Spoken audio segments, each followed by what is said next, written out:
I thought my wife had simply left us, but the truth was far worse. Years later, my son and I found her in the last place we ever expected. Broken, unrecognizable, and hiding a past more devastating than I could have imagined. And that was just the beginning. Get ready for a gripping story of resilience, determination, and personal transformation. This is the real-life journey of an ordinary man who, when faced with betrayal and infidelity in his marriage, found the strength to not only endure but to rise above it all.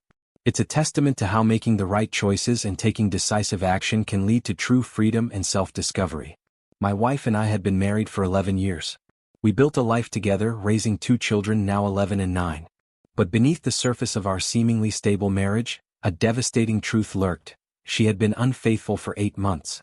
I uncovered her affair 3 months ago, but rather than confronting her in the heat of the moment, I made a calculated decision to gather solid proof.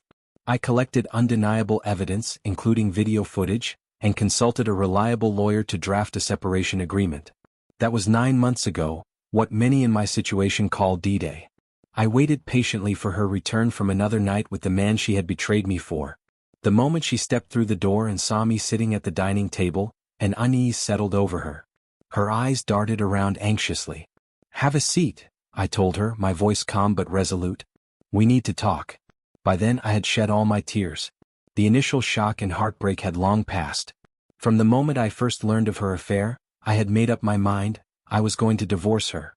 There was no room for doubt. She hesitated before sitting down, her hands trembling slightly. "You're scaring me." "What's going on?" she asked, her voice barely above a whisper. I met her gaze with unwavering composure. "I'm not here to ask you about your affair. I already know everything," I said evenly. "I want to talk about our separation." With that, I removed my wedding ring and placed it on top of the folder containing the separation agreement. I pushed it across the table toward her. Tears welled in her eyes, and just as I expected, she broke down. The apologies came pouring out, her pleas thick with desperation. She begged me to reconsider, swore she regretted everything, tried to convince me that we could fix what was broken. But I had already made my peace with the truth. "Wife," I said, my voice steady, "I do love you. But love isn't what you've given me. You have hurt me more than I ever thought possible. Sleeping with another man is not an act of love." For hours she wept, grasping at any sliver of hope that I might change my mind. But my resolve didn't waver. Eventually, I suggested that she spend the night at a hotel so we could continue the conversation the next day with clearer minds. I also made one thing very clear. If she refused to sign the agreement, I would have no choice but to reveal the truth to everyone. I know that the weight of the situation played a role in her decision, but at that moment, none of that mattered. I simply wanted the ordeal to be over. Eventually, she agreed to sign the papers. She left that night, but my phone wouldn't stop buzzing with her messages and calls. I kept my responses brief, making it clear that I wouldn't read or engage in any conversation until the following afternoon. By the next day, the weight of the situation seemed to fully sink in for her. She was desperate, pleading for another chance, suggesting marriage counseling, and making tearful promises that she would do whatever it took to fix what she had broken. I remained firm. "I'm filing for divorce on Monday," I told her. But then, for reasons I still don't fully understand, I hesitated. Perhaps it was vulnerability creeping in, or the years we had spent together clouding my resolve. Whatever the reason, I offered her a 90-day window to convince me that ending our marriage was a mistake. Looking back, I don't know why I gave her this chance when I had already made up my mind. Maybe some small part of me needed to see if there was anything left to salvage. But I also knew I couldn't make it easy for her. The next day, I sat down and carefully laid out a set of strict conditions. I didn't hand her the list directly, but I made sure she understood its existence. I told her that unless she followed these terms exactly, our conversations would be limited strictly to matters concerning our children, and the divorce would move forward without hesitation. On top of that, I warned her, if she failed to comply, I would have no problem exposing the truth of her actions to everyone involved. Even then, I made one thing absolutely clear. Even if she followed every condition perfectly, there was no guarantee that I wouldn't still go through with the divorce. My trust in her was shattered, and any feelings of love I once had were gone. The only reason I even considered giving her a chance was for the sake of our children. I didn't want to admit it at the time, but once again I found myself wavering from my original decision. The list of requirements was straightforward but unyielding. First, she had to give me a full, honest account of her affair, when it started, how it happened, and why she made the choices she did. She had to explain not just to me but to our children as well. Any attempt to lie, sugarcoat, or leave out details would immediately put an end to any chance of reconciliation. Second, she had to grant me complete access to everything: her social media, her phone, her computer, her financial records, including earnings and bank statements. There would be no more secrets. Third, she had to keep me updated on her whereabouts at all times. I needed full transparency. And fourth, she was also required to attend individual therapy sessions 2 to 3 times a week until she gained a deeper understanding of her own actions and decisions. Marriage counseling was not an immediate option. It would only be considered later, if and when I felt it was appropriate. To my surprise, she agreed to the terms without much resistance. She compiled the list, granted me full access to her personal accounts, and adhered to the conditions I had set. However, I didn't reveal all of my demands at once. Instead, I disclosed conditions 5, 6, and 7 one by one, each only after she had completed the previous task. The fifth requirement was the hardest for her to accept. She had to personally meet with the wife of the man she had the affair with, confess everything, provide all available evidence, and offer to testify in court if necessary. At first, she flat out refused. "I can't do that," she whispered, shaking her head. I can't." That response only reinforced my belief that she still cared more about protecting him than repairing the damage she had done to our family. I made my position crystal clear. If she refused to comply, any attempt at reconciliation would end immediately. I told her, in no uncertain terms, that I had no problem reaching out to his wife myself if she wouldn't take responsibility. If she couldn't even face the consequences of her actions, then there was nothing left to salvage. Eventually, albeit reluctantly, she agreed.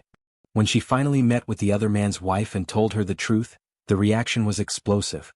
His wife was livid. Overcome with rage, she lashed out, slapping, kicking, and even yanking at my wife's hair in fury. My wife didn't fight back, nor did I step in to stop it. I simply stood there, watching as she faced a fraction of the pain she had inflicted on others. By the time it was over, she had scratches on her skin and patches of her hair missing. Later, as we sat in the car in complete silence, I turned to her and delivered yet another crushing blow. I revealed that her affair partner had been involved with another woman, besides her and his wife. I had hired a private investigator, and the evidence was undeniable. The moment the realization sank in, I saw something break inside her. She had risked everything: our marriage, our children's stability, her own dignity, and for what? To be nothing more than another fleeting conquest to a man who never truly cared about her. I'd be lying if I said I didn't feel a twisted sense of satisfaction watching her pain unfold. But beneath that there was also shame. Shame that I found comfort in her suffering. Shame that this entire ordeal had turned me into someone I no longer recognized. But the reckoning wasn't over yet. The next step was perhaps the most agonizing. She had to sit down with our children and explain what she had done. She had to take responsibility for the fact that our family was now at risk of being torn apart. She also had to confess her actions to our close family and friends, ensuring that everyone knew the truth. And then, there was the final decision I made for myself. For 3 months, I planned to give her a taste of the pain she had inflicted upon me. I would deceive her. I would be secretive. I would emotionally invest in another woman, just enough for her to experience the humiliation and helplessness she had so easily asked me to forgive. It was never about revenge. It was about making her understand. I wanted her to feel the same fear I had endured, the fear that I could fall in love with someone else and leave her behind. For 3 months, I played the role of an unfaithful husband, carefully constructing the illusion of an affair. I used Tinder, making sure she saw the notifications. I would pretend to be texting someone in secret, occasionally disappearing for entire nights and weekends. But in reality, I was never with anyone. I wasn't looking for love elsewhere. I just wanted her to experience firsthand the agony of uncertainty, the helplessness of knowing that the person you love might be slipping away. And yet, as time went on, I began to realize just how destructive my actions were. The emotional toll was immense, not just on her but on me as well. Now we are in marriage counseling. She is making some progress, and yet I find myself struggling. Some days are harder than others. Though I have the divorce papers ready, I have yet to sign them. I don't know what's holding me back. Perhaps it's the lingering attachment to the life we built, or maybe it's simply exhaustion from this long, painful journey. Still, things between us are not as hostile as they once were. The constant fighting has stopped, and there are moments, fleeting as they may be, where we can sit together and talk without bitterness. I suppose that in itself is a form of progress. This morning we made a promise to each other, to try genuinely to repair what remains. It wasn't easy. Some of the things I said in anger had already wounded her deeply, just as her betrayal had shattered me. But we managed to have a real conversation, and that's more than we've been able to do in a long time. To those who have strong opinions about my choices, I can only say this: living through an ordeal like this is nothing like watching from the outside. Nothing is clear. Nothing is simple. The pain is overwhelming, the emotions unpredictable. I have made mistakes, ones I never imagined I would make, but I believe anyone in my position would falter in some way.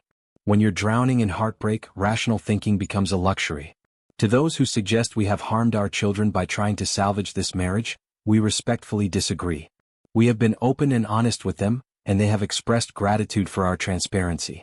My youngest in particular once said something that struck me deeply: at least we weren't left in the dark. In many ways they seem to be handling this situation better than we are. My greatest hope is that we do not let them down. For those who have questioned my sanity or my ability to stand firm with my wife during reconciliation, let me be clear: on the day I uncovered the truth, I had no intention of offering her anything. My plan was simple: to end it swiftly and decisively. Even when she returned the next day, broken and begging for another chance, my mind was set. Yet something, perhaps the weight of history, the depth of what we once shared, or simply exhaustion, made me hesitate. She has been fighting for this marriage with everything she has. But the painful truth is, I haven't been fighting with the same intensity. I've spent months searching for a reason to walk away, to justify leaving her behind for good. At times, I even tried to push her into giving up, hoping she would make the choice for me. There were moments when my anger got the best of me, when I was cruel in ways I never imagined I could be.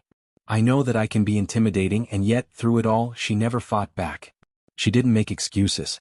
She didn't try to defend herself. She simply took it.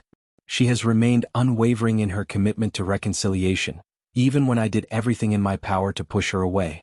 I told myself that seeing her suffer would bring me some kind of peace, that maybe if she felt even a fraction of the pain she had inflicted on me, I would finally be able to walk away without regret. But I was wrong. Instead, I've been clinging to distance, holding on to my pain as if it's the last thing tethering me to reality. I fear getting too close again, only to be shattered once more. That fear, more than anything else, has kept me from making real progress toward healing. She has been the only one fully invested in this reconciliation. People have asked whether I can let go of my pride, whether I can finally step down from my high horse and meet her halfway. Could I ever give an equal 50% to this marriage again? I don't know. What I do know is that she has come to fully understand the depth of the damage she caused. There is no escaping it, no quick fix, no easy forgiveness, just emptiness. She realizes now that saving our family is a long shot, yet she is willing to do anything to try. She has also admitted something I think I always knew: she never truly loved him. It was never about love. It was about the thrill, the escape, the illusion of something new and exciting. She has expressed gratitude that I didn't abandon her immediately, that I allowed her to see the wreckage she left in her wake. But for me, something has changed.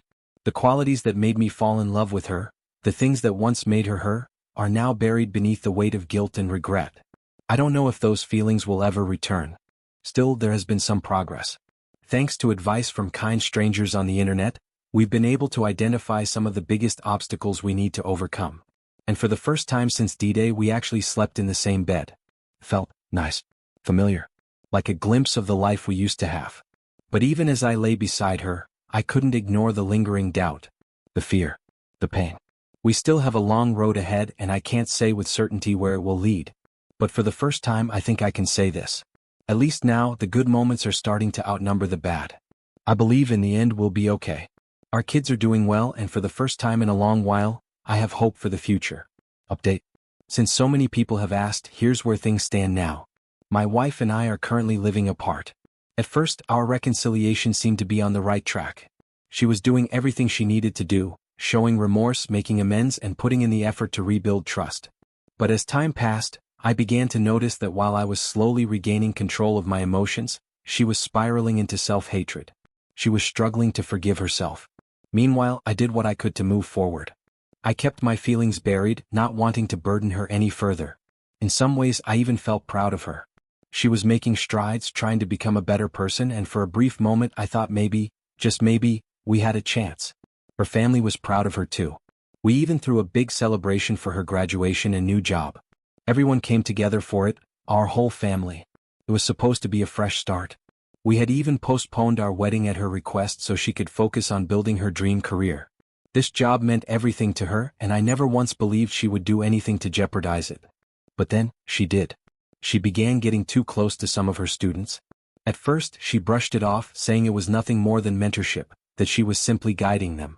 But that explanation didn't sit right with me. I pressed her for details, determined to get to the truth, but she refused to budge. She insisted she had done nothing wrong. So, I asked her to take a step back, to create some distance at least temporarily. I thought it was a reasonable request, but instead of agreeing, she lashed out. She accused me of being controlling. She broke down in tears, telling me she deserved to have her own life, that she had finally found something that made her happy. And then she said something that made my blood run cold. She told me that she had found someone who brought her such joy. My eyes widened in shock. She realized her mistake immediately and tried to backtrack, saying she had simply mixed up her words. But the damage was done. That was the moment I knew something was still very, very wrong. Later that day, I told her I would be visiting my mom at the nursing home. She seemed excited about it, even called me sweet for doing it. Then she offered to pick me up later so we could spend the evening together. Something about the way she said it didn't feel right. So I agreed, but instead of heading straight to my mom's, I turned around and went home. It was only a 20-minute drive, and during that time, my mind raced with possibilities. A few times, I almost convinced myself that I was just being paranoid, that there was no way she would do anything shady again. I was wrong. When I reached the spot, I noticed a difference in her, something subtle but undeniable. She seemed distracted, distant, like her mind was somewhere else. At first, I tried to ignore it, telling myself I was just being paranoid. But deep down, I knew better. Then it all came crashing down. She had been given another chance to teach at that school, despite everything. But I knew that if she lost this job, any future school would want to know why. There would be no escaping the truth. Snapping out of my daze, I demanded to know why she had risked everything. Her entire career, her reputation, the life she had spent years building, for one of her very first students. She just stood there, staring at me with a blank expression before finally admitting the truth. "He invited me to hang out," she mumbled, her voice barely audible. "I didn't think anything bad would happen." I lost it. I yelled, unable to hold back my rage. "You didn't think anything bad would happen? Are you kidding me? Something seriously messed up did happen, and you threw away everything for it." Meanwhile, word had spread. People couldn't wrap their heads around what she had done. Some even asked me to send them proof, the picture that confirmed everything. At that point, I felt completely detached, like I was watching my life crumble from the outside. I sent it without hesitation. I wasn't even sure why. Maybe I wanted validation. Maybe I wanted people to see the truth. It didn't take long for the consequences to catch up with her. My wife was no longer employable in any college within our state. She tried, but every door slammed shut in her face. After a few years of struggling, she eventually moved out of state, likely because no school would touch her with the reputation she had built for herself. As for me, I moved on. I started dating again, but I refused to be naive. I no longer trusted people's personalities at face value, nor did I assume that just because someone seemed honest, they actually were. Betrayal changes you. It reshapes the way you see the world, the way you interact with people. And to think, it had all started on an otherwise normal day. That morning, I had woken up early, going about my routine like any other. But something in me needed to know the truth. So I made my way back to my own house, careful not to make a sound. I approached the side door leading to the garage, locked. But the door connecting the garage to the house? Unlocked. Slipping off my shoes, I walked through the house in complete silence. My pulse pounded in my ears, my breath shallow, my stomach twisting into knots. And then I saw it. My wife, Emily, wrapped in the arms of a stranger. They were locked in a kiss, their clothes barely clinging to them, completely lost in each other. Right there in our home. Rage flooded through me, a blinding, suffocating fury. Everything became hazy, as if my body and mind had momentarily disconnected. I don't even remember how I got out of there, only that I did. The next steps were a blur, but somehow I found myself talking to a close friend, someone who helped me find my footing again. He gave me the contact information for a highly respected divorce lawyer. When I met with her, I didn't hold anything back. I laid out everything. She listened carefully before explaining the legal side of things.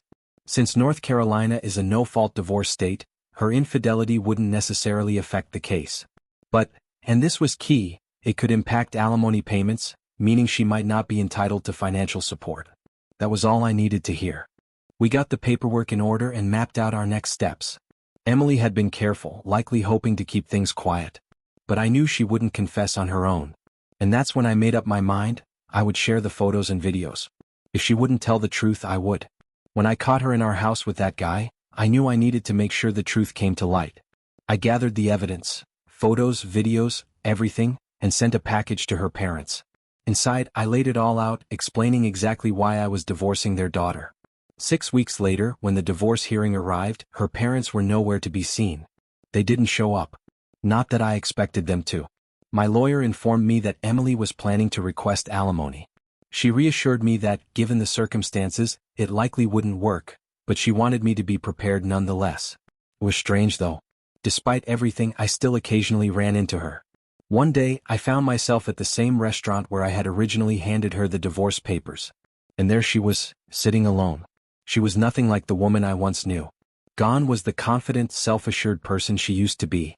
In her place sat someone who looked hollow, like a shadow of her former self. Her skin was pale, her posture slouched. She started talking before I could even decide if I wanted to acknowledge her presence. She spoke about how hard life had become, how much she regretted her choices, how she missed me more than she could put into words. But I felt nothing. I sat there listening in silence, unmoved by her remorse. When she finally finished her speech, I simply turned to her and said, "Nothing." I didn't owe her a response. At one point, I considered skipping the hearing altogether. But despite everything, I didn't hold any resentment toward her mother. I'm not the type to cling to grudges. The past can't be changed, and at this point, I had already let go of any remaining emotional ties. As time passed, rumors started spreading. Emily was sinking deeper and deeper into trouble. Then I heard the news. She had been arrested for drunk driving over the weekend. But that wasn't even the worst of it. Her current partner? He had been involved in some seriously shady business, trafficking illegal pills straight out of her mother's home. How did I find out? Her mother still keeps in touch. She told me that after everything went down, Emily became withdrawn, then irritable, then demanding. Nothing was ever enough. She hated everything, blamed everyone, criticized every little thing. She claimed she had been wronged, but she refused to take responsibility for the mess she had created. I listened, but honestly, it didn't surprise me. I had already let her go, and I wasn't about to look back. I had heard rumors that she had been spotted with a man at a restaurant, but I didn't give it much thought. By then, I had already trained myself to tune out anything related to her. But there's one day I will never forget. My son and I had just returned home from a weekend at our country house. I unlocked the door, expecting to find things as we had left them. Instead, there was an emptiness in the air, an eerie silence that set off an alarm in my gut. She was gone. No note. No goodbye. Just gone. At first, I didn't know what to tell my son. How do you explain something like that to a child? So, I tried to shield him from the truth. I told him that mommy had gone on a trip, that she had traveled to Africa to help sick children, and that once she had finished curing them, she would definitely come back. But why doesn't she call or write? He asked. I hesitated. Then I lied.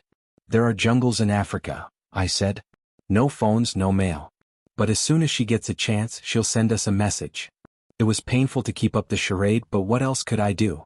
He was too young to understand abandonment. Raising him alone wasn't easy. Work was demanding, and I had to juggle everything on my own. My cousin helped when she could, picking him up from kindergarten, watching him for a few hours, but it was clear that no matter how much love and attention I gave him, he was still missing something. He needed her. A mother's warmth. A mother's presence. As time passed, I saw him slowly begin to adjust. He laughed more, played more. I started to believe he was healing. Then everything changed. During a trip to another city, we visited a beautiful temple. It was peaceful, serene, the kind of place that makes you forget your troubles for a moment. As we stepped into the courtyard, I felt a small tug on my hand. My son had stopped walking. He was frozen in place, staring at something, or someone, in the distance. Come on, I urged him. Let's go. Then out of nowhere he screamed at the top of his lungs. Mommy? My heart stopped. I turned to where he was looking, my eyes scanning the workers tending to the temple grounds. And then, among the faces of strangers, I saw a familiar one. She stood there, stunned, staring at us as if we were ghosts from another life. And then, as if reality had finally crashed down on her, she broke. Tears spilled down her face as she covered it with her hands, sobbing uncontrollably. She had left us. She had abandoned her own son. And yet, according to her, not a single day had passed where she hadn't thought about us. But there was something worse. Something I wasn't ready to face just yet. I thought she had already done the worst thing imaginable, leaving us, disappearing without a word. But somehow things managed to get even worse. Before she met me, she had been in love with someone else. A man she had fallen for completely, someone from a local youth group. He was charming, persuasive, and knew exactly how to win her heart. They had even planned a wedding together. And then he was arrested. Robbery. Murder. Just like that, the life she had imagined with him was gone. From behind bars, he told her not to wait for him. That when he got out, he wouldn't be coming back to her. That he needed someone who could give him a child and rebuild his life. She had been discarded, left behind just as she would later do to us. And that reality broke her. Unable to cope with everything she had lost, she attempted to take her own life. They managed to save her, but she was placed in a mental institution for 3 months. During that time she was completely lost. She would walk around carrying a pillow, treating it as if it were a real baby. She clung to the illusion, convincing herself that she still had something, someone, to hold on to. When she was released, she had nowhere to go. She wandered from place to place, sleeping wherever she could, eating whatever she could find. She became invisible to the world, just another lost soul without direction or purpose. Eventually, she ended up near the temple where I had found her. The people there had taken her in, given her food, shelter, and a place to belong. And now she did belong, to this life, to this place. She told me she couldn't return with us. That after everything she had done, she had no right to. She believed that if our son knew the truth, if he fully understood what had happened, he would be destroyed. It would break him, crush his spirit, and turn him into a bitter, hollow version of himself. And maybe she wasn't wrong. But at the same time, neither was I. He had already suffered enough. He had spent years waiting for his mother, believing she would come back one day. And now he had seen her with his own eyes. She was the one who had to decide. If she had even a shred of humanity left in her, she would come with me. No. She didn't argue. Without hesitation, she changed her clothes, packed her things, and said her goodbyes to the people at the temple. She spoke with the priest for a long time, tears running down her face. 3 hours later, we arrived at the hotel where our son was waiting for us. For the first time in years, we were under the same roof again. Life has a way of throwing us into the darkest corners, only to offer us an unexpected path forward. This story is a reminder that no matter how lost we may feel, there is always the possibility of starting over. Even when everything seems beyond repair, there is hope. Because sometimes, even after all the pain, all the betrayals, and all the mistakes, there is still a chance to rebuild.